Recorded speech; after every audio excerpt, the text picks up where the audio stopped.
This is one of my all-time favourites. I'm making a peri peri chicken that's inspired by one of my favourite Dublin restaurants.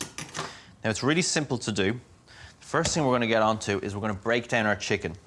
I like to buy them whole, so I can take off the legs, and I'm going to use that a little bit later on for a kung pao chicken. Just splitting the skin on the side. Then what we want to do is crack to release that knuckle bone, run my knife around the backbone, and we've released our legs. So I'll set them aside for later, and then do the same on the other one. And once the legs are off, we're going to take out the crown. So what we want to do is we're just going to split it down the middle, removing part of that backbone. And this is the crucial part. So a lot of that backbone just adds to the cooking time. I don't have much time midweek, so what I'm going to do is I'm going to remove it. And to do that, I need a heavy-duty kitchen scissors. And this is a specialist piece of kit that I keep in the kitchen, and it's great for cutting through bones. So it's very simple what we do. We see the rib cage on both sides.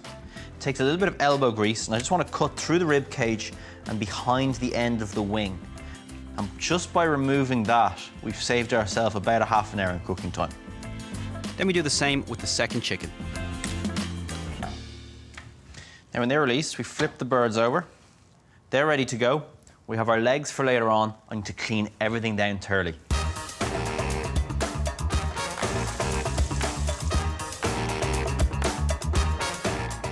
Now, so this is a tip from the professional kitchen, and I'll use it for a lot of poultry and fish. Works particularly well with chicken. So it's called brining. It's basically a fancy name for putting your chicken in a salt bath. What that does, it only takes an hour, is the salt basically acts on the flesh, it seasons the meat, and it means that none of the moisture can be released when you roast it. In a big pot, add 300 grams of fine sea salt and 3 litres of cold water. On the number. Take a whisk and mix it for a few seconds until all the salt is gone. Now, all we do is we send our chicken breasts for a nice bath. And then we're going to leave them there for exactly 1 hour. Perfect time to make the sauce. On a tray, put 2 halved tomatoes, 2 red chilies, peel and quarter 2 onions, and add 5 peeled garlic cloves, some salt, and finally a good drizzle of olive oil. Now that's going to go into the oven, 220 degrees for about 30 minutes. We want this all to be charred down, blackened in parts, and then all we have to do is blend it into a sauce. Delicious. Now, while that's doing its thing, this next stage involves a trip to the pantry.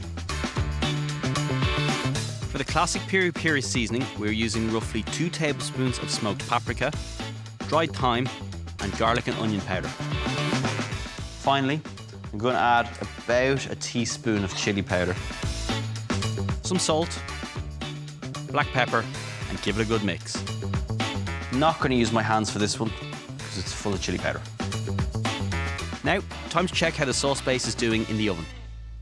It only takes about 30 minutes, but the tomatoes have all broken down, and what I'm after is that blackened edge on the onion and the chili.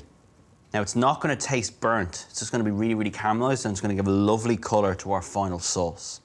All that's left to do is blend this up. Add everything in a blender, including the delicious juice, then a spoon of honey, something sweet, and something sour, the zest and juice of a lemon. Now it's just time to blend.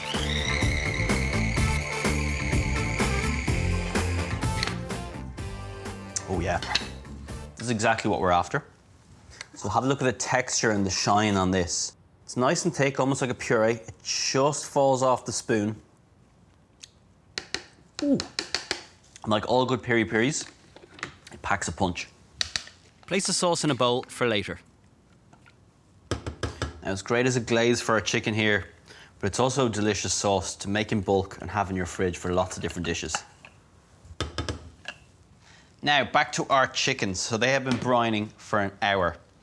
Now, there won't look like much has happened here, but all the magic has happened in the breast of the bird. And these birds can go straight onto our roasting tray at this point.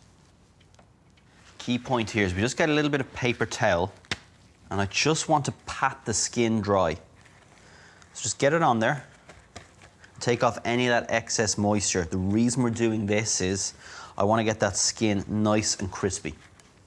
This is where our dry rub comes in. So you can be generous here.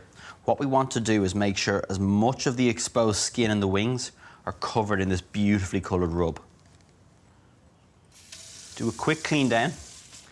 Now these are going to go into the oven. They're going to cook at 200 degrees and they're only going to take about 30-35 minutes.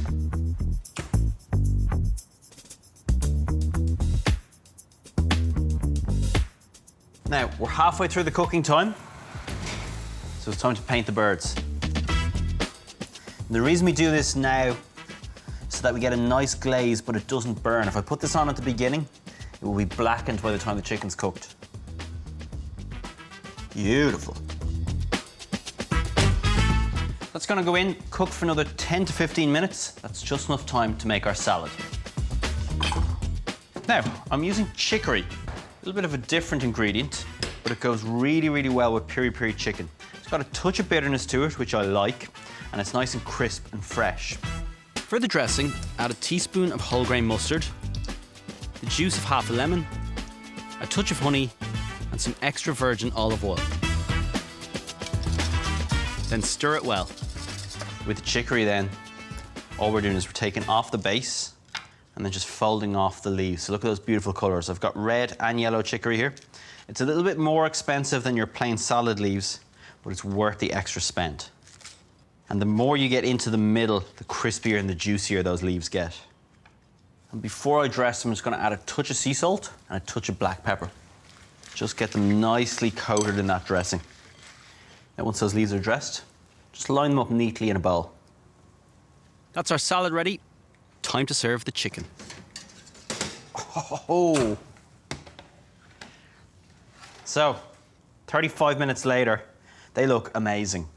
Lovely crispy skin, they've been nice and glazed and shiny in that piri piri sauce. Now you can see as well, if we hadn't brined that chicken, there'd probably be a lot of juice left on the base of the tray. Because they're brined, all that juice is retained in the breast. I'm just gonna let it rest here for about 10 minutes before we carve it open.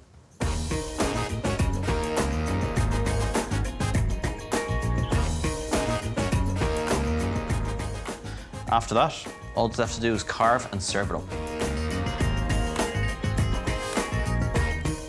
So you can see the result of brining that chicken. So that is beautifully moist, absolutely perfectly cooked chicken. And to finish, some extra salt and some charred lemon. And there you have it, along with your chicory salad. This is really good summer eating. It's fresh, it's vibrant, and it's a different way to serve up the humble chicken.